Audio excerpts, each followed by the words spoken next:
Good morning. You know what's crazy? Like when animals just always walk in a path, kill the grass. How do they know to stay on the path? It's nuts. Like I'm trying not to walk on it so I don't kill the grass, but these guys, they don't care. It is Sunday morning, 8 o'clock, October 8th. So it's Thanksgiving weekend here in Canada. We finished the bulk of our crops on Friday. So all we have left is that 20 acres of sunflowers over there. And then we're done. Now they're not ready, not even close. I had mentioned in one of the videos for, if anybody was watching knew anything about sunflowers to let me know, what they thought or how you're even supposed to check them. So, of course, that's not, it's not too dissimilar to other crops. You check for moisture in the stem and moisture in the seed. So if they go and snap it, and if the stem doesn't snap, it's not ready to go, and then pull the seed out, and if it doesn't snap, it's not ready to go. So I did that, and the seed was very much still soft, and the stem was just kind of like folded over. So obviously not ready, but that's okay. We do have some pretty decent weather coming in the forecast. There might be some rain here in the next day or two, and then it'll be good. Been hearing lots of guys say they wait till like end of November, December once it freeze dries. I don't think I'm going to do that. We don't have a big heated shop, right? So I can't put my combine in there after to let it, to clean it up.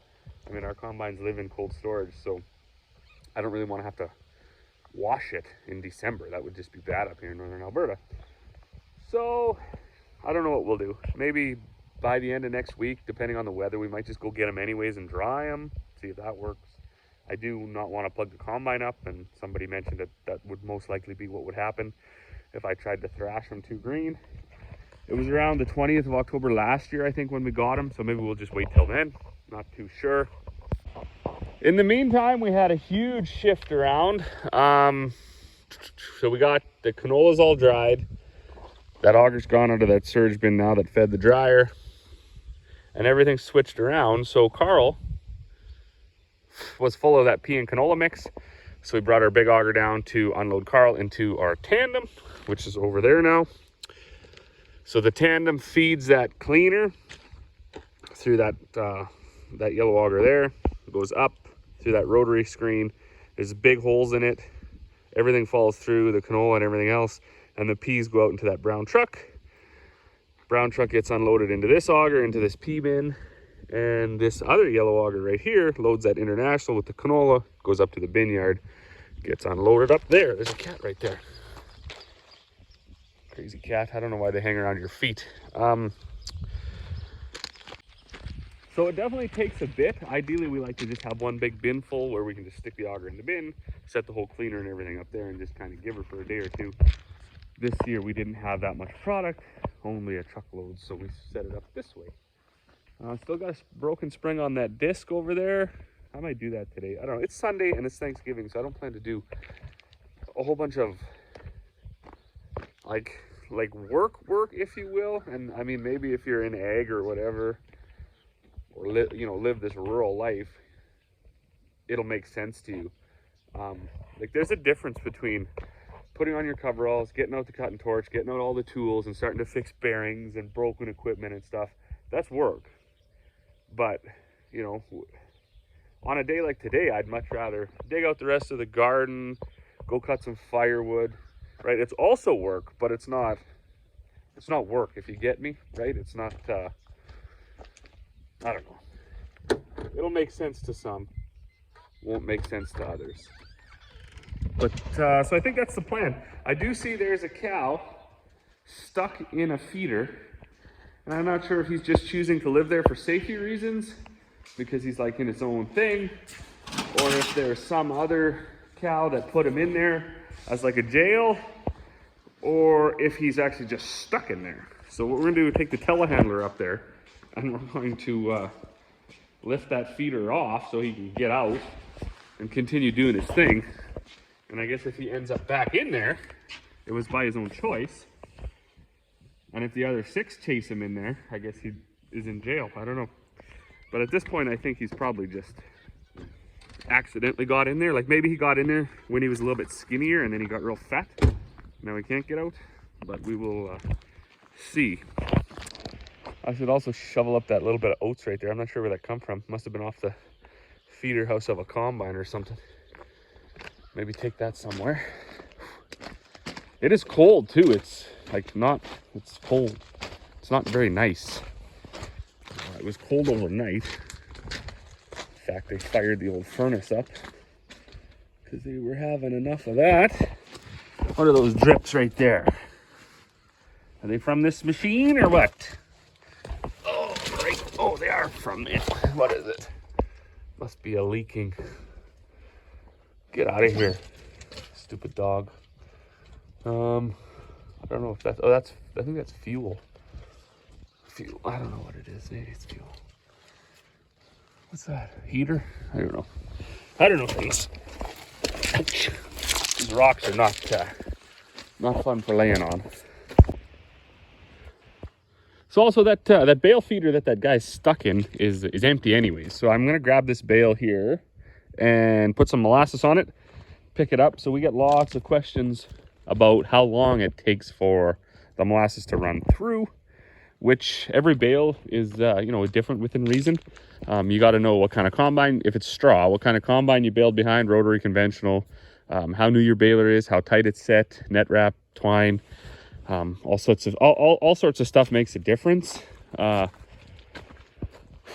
recommended rate is 10% of the bale weight, or 100 pounds. So if you're treating a straw bale, that is.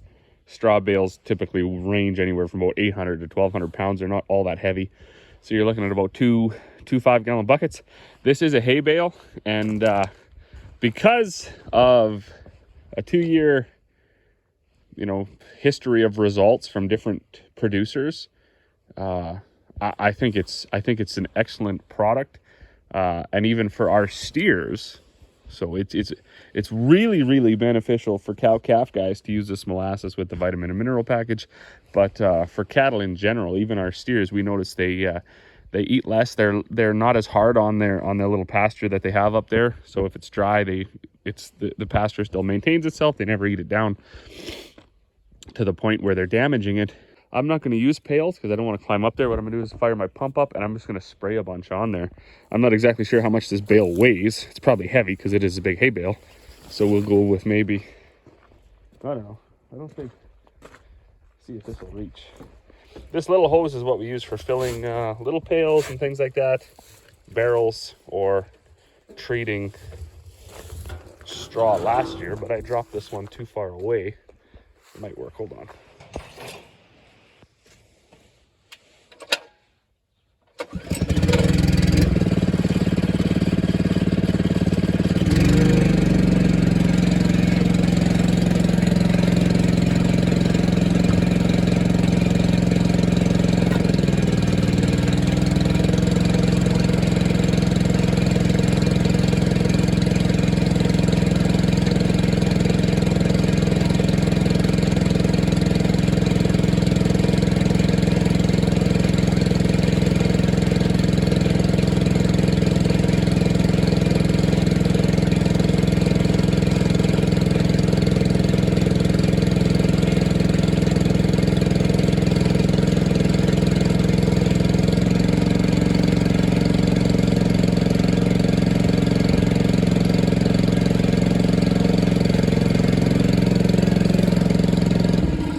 So I'm not exactly sure what that looked like in the camera, if it looked like a lot, but it wasn't. So it maybe it was 3 pails.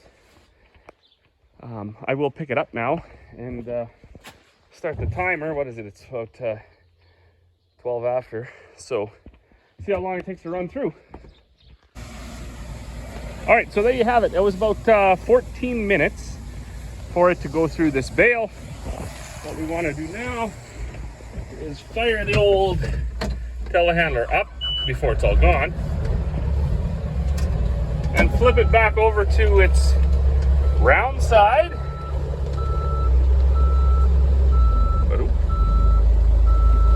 And oh boy, that didn't work. Hold on. It's hard to do these things with one hand.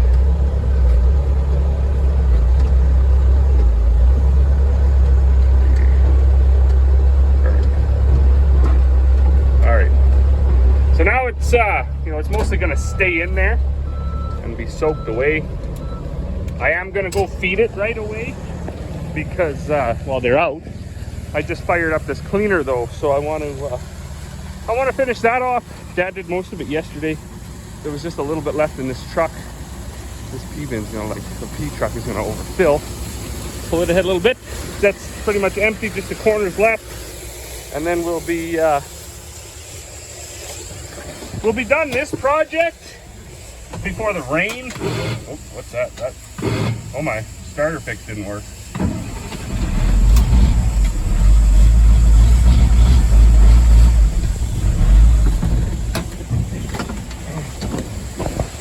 It's always nice to get these jobs done before the rain.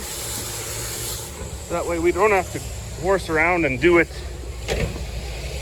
in the rain or try to clean the snow out of everything. What we used to do previously is we would just haul that whole mix to the feed plant, and then we would bring back the screenings, which are all of the split peas and the canola, and then we'd only run that through here. But with the cost of everything going up, seed cleaning included, if you're looking at an extra few thousand bushels of canola, and they're going to charge you whatever, 80, 90 cents to clean it out, plus all that trucking and handling, it actually makes sense. You can make pretty good wages for yourself by separating it here first and then just hauling the peas to the plant. Most likely we won't haul any peas to the plant, it'll all get ground up. But we'll, so I mean, this had to be done anyway.